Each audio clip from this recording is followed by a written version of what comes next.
So Susan Palmer, who I've mentioned before in the context of a paper in this book. Um, the author, I can't remember who the previous author was, but they were talking about Raël, and they mentioned Susan Palmer. And but this is Susan Palmer's contribution to the book. So she looks at the Raelian. Well, she tries to look at Raël himself, Claude Vorilhon, and as a individual case, you know. And let me just say something about the abstract here. So she says, since the focus here is not on the social consequences of Raël's testimony, but rather on the authenticity of the witness statement itself, the standard social scientific method of bracketing the faith claims of mystics or founders of new religions has not been applied here. Rather, this researcher proposes to reverse the target of bracketing, to ignore the social context, and to focus directly on Raël and his testimony as a case of the problems and questions that arise around the character of the witness to a UFO encounter. She doesn't really clearly explain what's meant by bracketing. That's a sort of relatively obscure. I mean, it's not obscure within the social sciences, I guess, but like when you're just introducing it here, it would be useful if she could expand on it a bit more. Do you, either of you guys really understand that term? I think it's like what we were talking about in the last episode of like the phenomenological reduction method is like you bracket off like whether or not the stuff's true or real or not. Like you're not really trying to like address that, like, and you're just trying to study the phenomenological features of like the event as opposed to like trying to determine whether there's any truth in the faith of these things. Like you just kind of bracket that off to the side and not pay like. Okay. All right. Yeah. That's helpful actually. Otherwise, it might seem a bit obscure to listeners or to readers. So, and she was actually embedded for a time, I believe, in the movement, and she was getting information directly from them, I think, if I recall correctly. But so some of the keywords here: Raël, UFO, bracketing, and new religion. So the Raëlism or Raelianism became a new religious movement in the 20th century, and it's still actually going on, but it's more at a lower level now, but still there's many adherents around the world.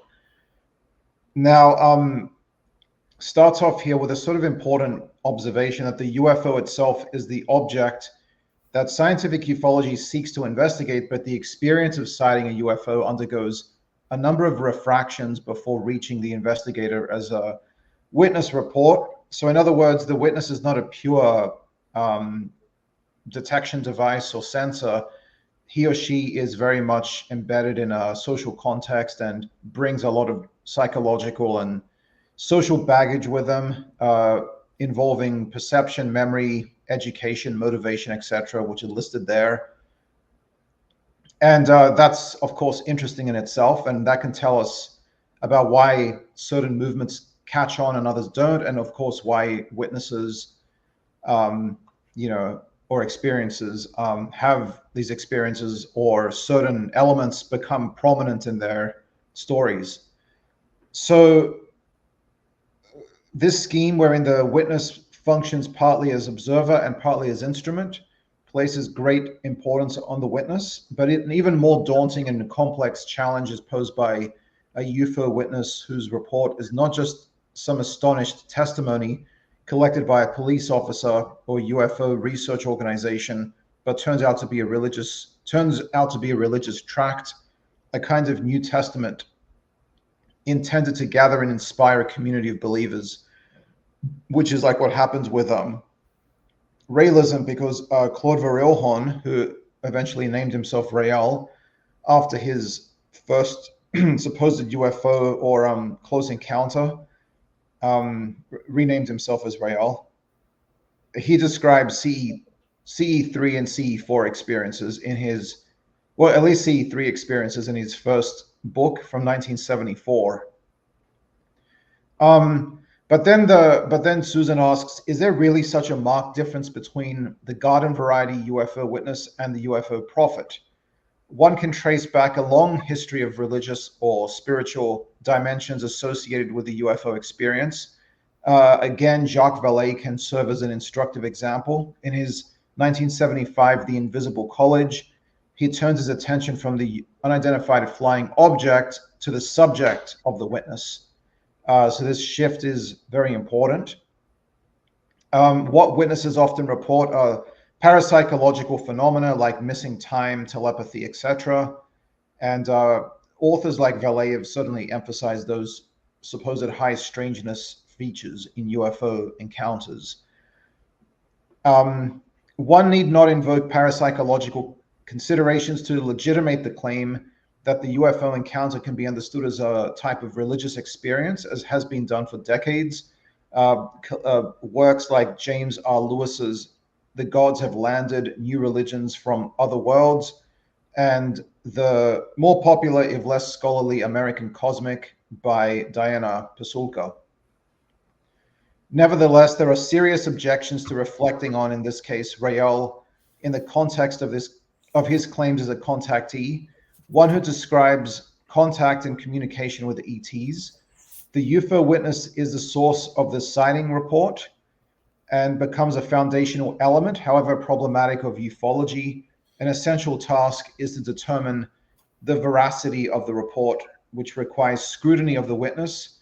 In the context of ufological research, there's nothing particularly special about Claude Vorilhon. His report is merely another data point among thousands. Paradoxically, what makes his testimony significant for sociologists or scholars in the humanities serves to discourage efforts to assess its veracity. The social scientific approach is to study the effects of his testimony, such as the production and expansion of a new religious movement, quite apart from any fact regarding its truth value, so whether it actually happened or not, or even whether he believes that it happened. So the question of the authenticity of his testimony is thus bracketed for the sake of focusing on its social significance. But Susan proposes to reverse this bracketing and focus instead on Raël as a case study of the kinds of problems and questions arising around the character of the witness of an encounter or experiencer. However much a scientific ufology might want to reduce witness accounts to impersonal data points, this desire does injustice to the intractable fact of an irreducible particularity of each witness, which needs to be accounted for. So in this article, Raël is the focus of study, and Susan Palmer proposes to do this in 6 steps. So brief biography of the witness, witness report of Raël and confirmations thereof will be scrutinized. The statements and opinions of character witnesses personally acquainted with him, like friends, family, close associates. Survey of the more general reactions of those personally unacquainted with him, such as journalists, anti-cultists, rank and file Raëlians, and ufologists. The context of Raël's CE3 experience, the socio-historical milieu of recent OVNI sightings in France will be examined, as well as the possible influence of contemporary ufologists on his writings.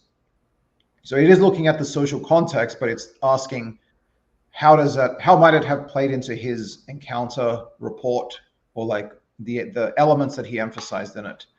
And finally, the question of how one might interpret his testimony will be addressed. So really, she's allowing for the possibility that he did actually have a genuine encounter, even if some parts of his story, obviously, as we saw previously, are problematic. I do feel that she kind of,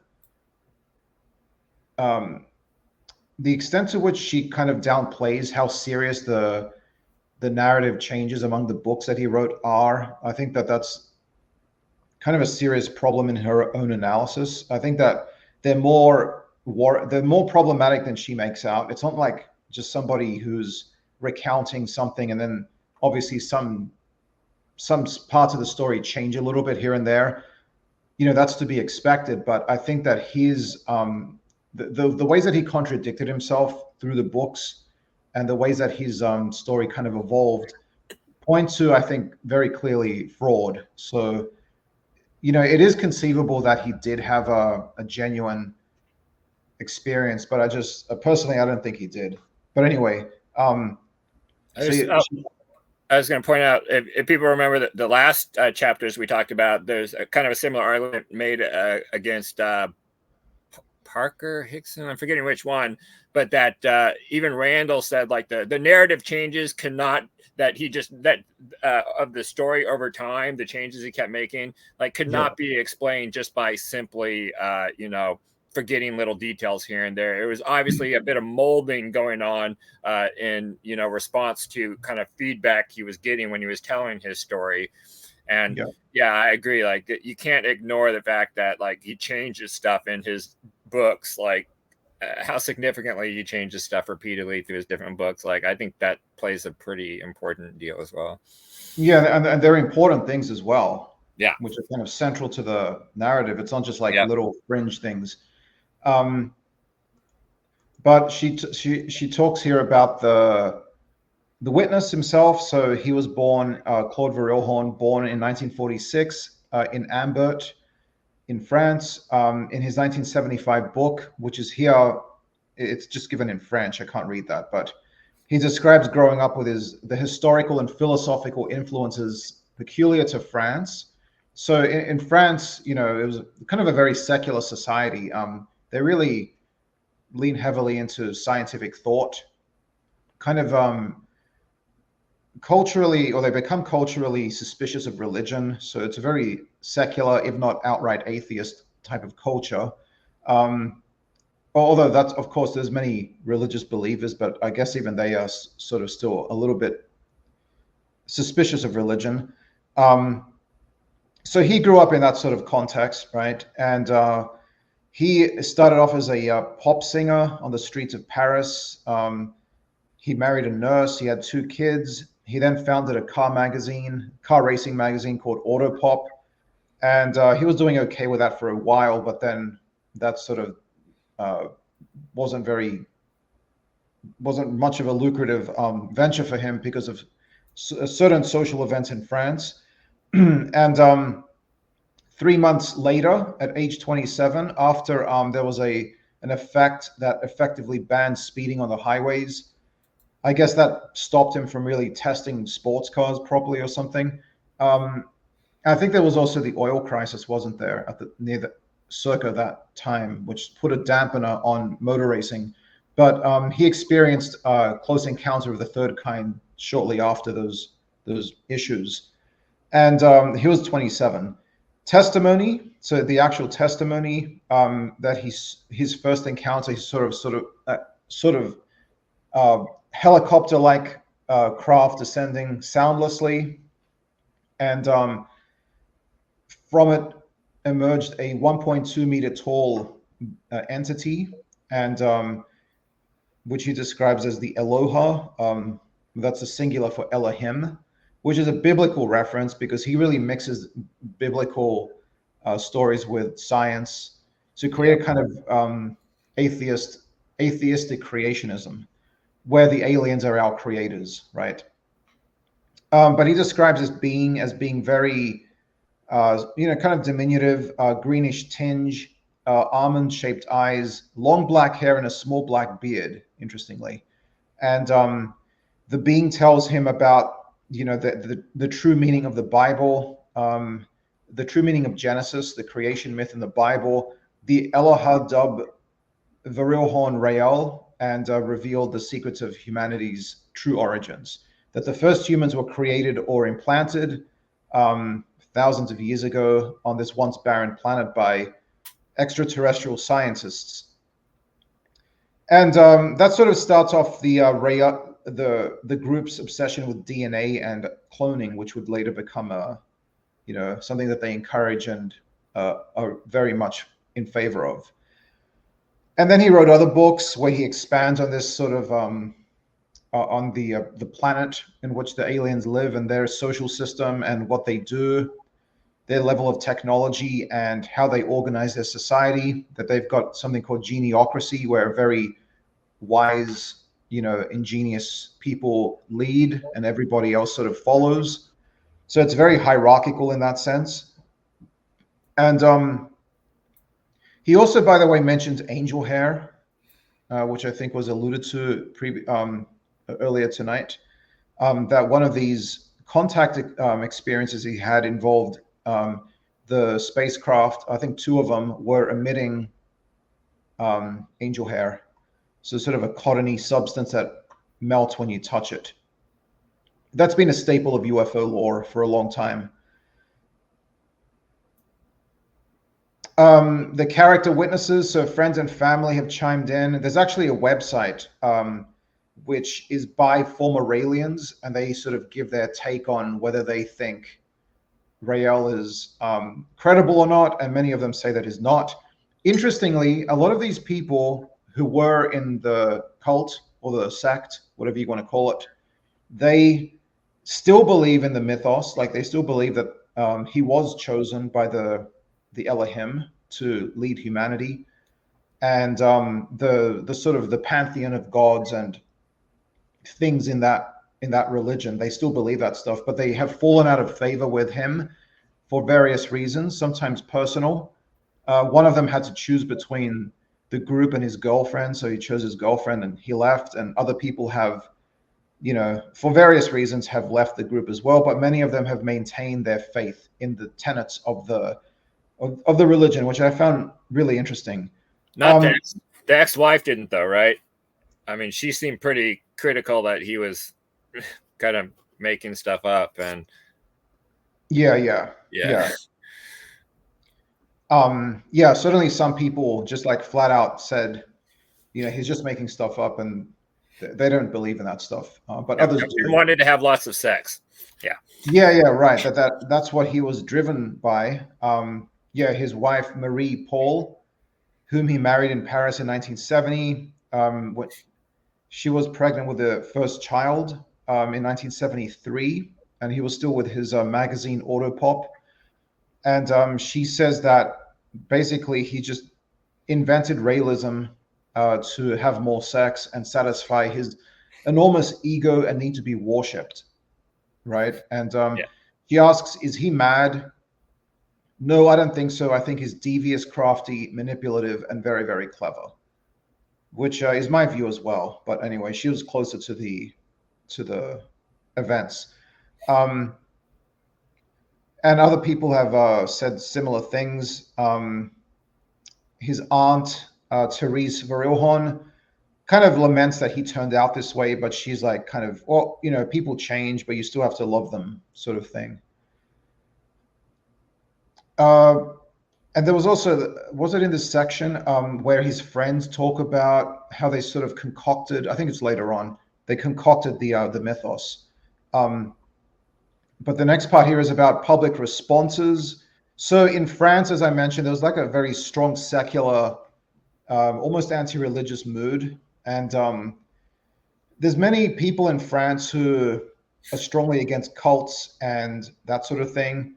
But there's a broad swathe of society in France which was opposing his writings, including anti-cultists, some former members, Catholic priests, journalists, and anonymous jokers. And Raël is a frequent target of scorn and derision in the French media. And there's also a website devoted entirely to discrediting Raël and the Raëlians. That's by a French journalist or anti-cultist. The Raëlian movement had, within 3 years of its founding, been perceived as a threat to public order, and it was basically eventually pushed out. And then they had to set up shop, I think where was it first, in America, or was it in Quebec? I forget.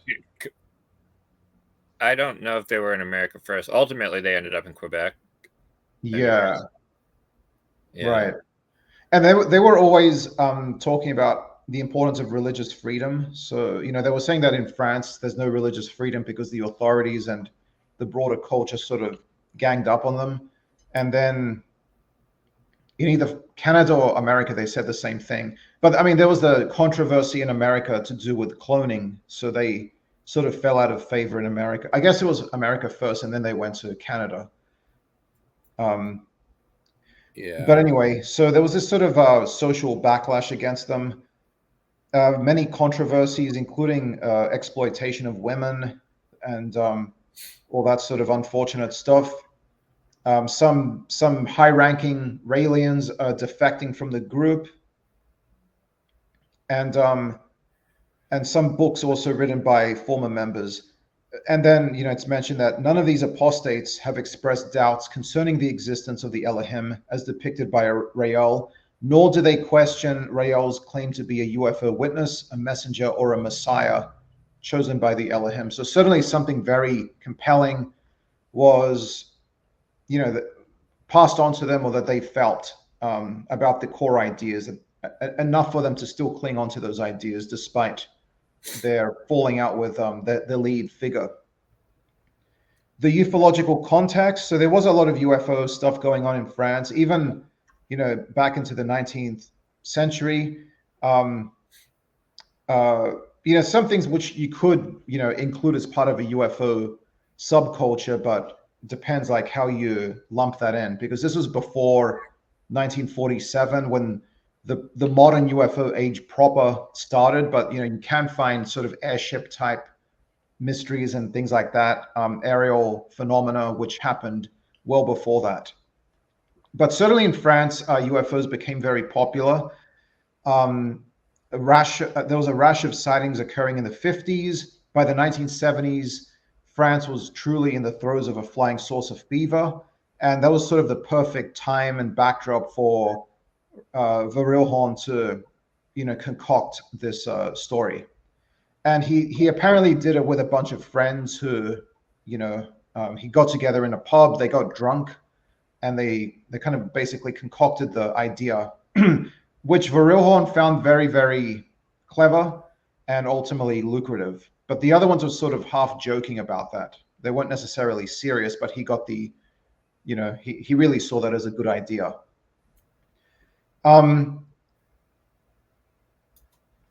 So a lot of the stuff in his publications is not original. Obviously, it's clearly plagiarized from ancient astronaut theory, which is itself highly plagiarized. So Chariots of the Gods by Eric von Daniken, which came out in 1969, did not attribute certain ideas to Robert Charroux' 1963 book, 100,000 Years of Man's Unknown History, which had already sort of promoted a bunch of ancient astronauts ideas. So basically, Raël was doing what von Daniken was doing, namely plagiarism, and not citing the source of these ideas. So there was other ufologists like Jean Sandy, Serge Houghton, and Jacques Bergier, who had written books about human civilization originating in an ancient colonial outpost of ET pioneers and scientists. These all predated Raël's first 1974 book. So obviously that's problematic, but it's still very interesting to ask, as Susan Palmer does, like, why these myths and not other ones? What is it about these ideas that caught on in his mind? And then if we want to look at that, the broader Raëlian movement, what is it that made those ideas compelling? And certainly it was something to do with the technological fixation at the time, and the fears of nuclear war, nuclear contamination, etc. So existential issues being expressed through the motif of the UFO and ancient astronauts lore. And that's whether or not, he had a genuine experience. So we can still ask the question, why those ideas and not other ones, even if the supposed precipitating event never happened. Then there's a section theorizing the C3. So we might analyze the witness's experience within the framework supplied by psychoanalysts and psychologists of religion, and asking whether contactees are fantasy-prone people, easily influenced by cultural trends. We might approach Raël as a mystic. So William James's model of the mystical experience. So things like ineffability, noetic quality, transiency, and passivity. So those were all present in his experience. And we might cite Jung's model of the collective unconscious as a storehouse of religious ideas and symbols. But I guess she sort of takes a different tack. Now, she's written a pretty important article with Brian Sentes about the Raëlian movement as a sort of excellent case study in a collective dream in modern society about technology. So UFOs and aliens are popular because of how we treat technology. So in the conclusion, she's basically going through this stuff again, and I don't know if she makes a really strong point, actually. I think it's a little bit weak, just because, again, it's so clear to me, at least, and you too, Jeff, that he did make this up. There probably was no initial experience, but still, there could have been. I mean, it is conceivable, and it's important to ask, like, why did he refract that experience through certain ideas, namely the ones that he promoted with technology and DNA, alien creators and so on. So that's still a very important topic. Yeah. That the UFO is deeply disruptive, that Raël had his kind of experience is sort of simple in a way. So she's saying that maybe that adds veracity to it in terms of him believing that he had an experience, because other religious people in history have had these sort of experiences which are very similar in some ways, and they've just got a few core narrative elements, and his does as well. So maybe because he didn't try to elaborate it too much, that might actually give some veracity to his claim. So, but I'm not really convinced by that, to be honest. But still, she does raise a very interesting point about why certain ideas become prominent and others don't, and that we do have to treat the UFO witness as an individual, not just another data point, because each person is unique. They come at this with their own experiences and beliefs, predispositions, emotions, etc. So we have to kind of, allow that they could have had an experience, even if they do change elements of their story over time. That's what I wanted to say, I think. Yep. Is Raël still alive? I don't remember. Yeah, he's living in Japan. He's actually got a branch of his sect there right now. Yeah. I think because he really borrowed heavily from the Bible. He basically just kind of did a little biblical hermeneutics and kind of reinterpreted the Bible with the technological guys, replacing it with gene science and scientists and advanced planets, and which I've said that I think that's, for some people, that's kind of what the whole UFO topic kind of fulfills, like almost kind of like a religious need that's been updated to get rid of more of the paranormal aspects and make it more scientific. And so like UFOs are kind of like a scientific religion, that doesn't require believing in paranormal and ghosts, but just aliens and science that may be more advanced than us, but is still, within the realm of possibility. And so he didn't really go that far with his what he said. He just kind of changed things around a bit. It's a weird guy. But yeah, I recommend that book, The Gods Have Landed, edited by James Lewis. Great book full of chapters about UFO religious stuff. Susan Palmer has a chapter in here called Women in the Raëlian Movement, New Religious Experiments in Gender and Authority. And I mentioned the last time we talked about Raël, the book Alien Worlds by Diana Tuminia has that chapter by Brian Sentes and Susanna Palmer called Presumed Imminent, I think is the name of the chapter. Yeah. That people should check out. So, and the Netflix series. The Netflix series, where he does, they do show his Japanese, caper right now. Kind of that really made me angry actually, because there's a part there where they're sort of setting up the camera and he's coming in to sit down and his assistants are helping him, and he kind of barks at one of his assistants, at one of the Japanese girls, and you can just tell like the power dynamic there is so lopsided and ridiculous, and goes against everything that they say about love and human equality. It's pretty much that way in every cult documentary or docuseries I watch. Yeah, it's and then you can't forget Kanye West wearing the Raelian swastika, and that going all over Twitter a year or two ago. And one of the things the chapter pointed out was that it wasn't, the controversies weren't really about his beliefs that he was a contactee or talking to aliens. It was basically when he was taking those beliefs and the effects they had on that pushed them on society and trying to like change things with those beliefs. Right. People had issue with the swastika on the Star of David. It wasn't his it wasn't the alien beliefs that people really cared about. It was their crap. So.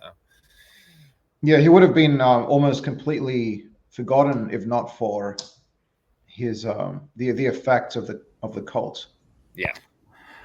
I was going to say that I'm not really sure I understand your guys' criticism about Palmer's approach. I mean, I don't think that using bracketing in this way rejects the possibility of critiquing the contradictions in the story. I think that that she's just saying that it's useful to use this approach of looking at Raël as a person, Vorilhon as a person in context. So I don't know. Maybe you could clarify that for me, or. The impression I got was just that she's downplaying the degree of contradiction in the books that he wrote. Starting from 1974 onwards, there were some pretty strong contradictions and things that don't make sense. So it's just like the degree of contradiction. I see. Okay, yeah, that's fair. Yeah, I do think that she was downplaying the contradictions a little bit too. But at the same time, I think it kind of doesn't really matter if she's bracketing off the the testimony. I mean, because she's really not focusing on the testimony. That's really not the main. She was mostly just looking at its effect. They talk about the reception history of something over time. How, not whether or not there's truth to it, but how his story, whether it was true or not, affected the people around him, society, and even him himself. But I thought that she was doing the opposite of that. That she was discounting that stuff and just looking at him as a Well, I agree. There's some points I think she could be more clear, and it doesn't kind of wrap it up as nice as I would like. But yeah, I didn't really spend enough time with this to fully absorb it. I'm sorry. I don't know. Maybe we can talk about it more next week. I just think that she at least makes a good point, and a point that we've talked about repeatedly is that witnesses are not a recording instrument. There's all sorts of external factors that come into play into not only just what they remember, what they report to people, what they experience, and you can't think of them as a recording instrument, like a camera, that's recording accurate data. You've got to look at all the different influences and cultural factors and everything else that play in a sighting. and that's very important.